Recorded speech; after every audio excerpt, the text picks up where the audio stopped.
12న mega DSC తుది జాబితా. Mega డిఎస్సిలో ఉద్యోగాలు సాధించిన అభ్యర్థుల తుది జాబితాను ఈ నెల 12న విడుదల చేసేందుకు పాఠశాల విద్యాశాఖ కసరత్తు చేస్తోంది.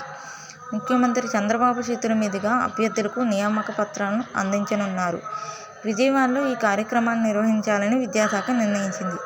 ముఖ్యమంత్రి సమయాన్ని అనుసరించి ఈ నెల 15 తర్వాత ఎప్పుడైనా నియామక పత్రాలు అందజేసే కార్యక్రమాన్ని నిర్వహించొచ్చు. డిఎస్సి మెరిట్ జాబితా ఇప్పటికే విడుదల కాగా సర్టిఫికేట్ల పరిశీలన మంగళవారంతో దాదాపు పూర్తి కానుంది.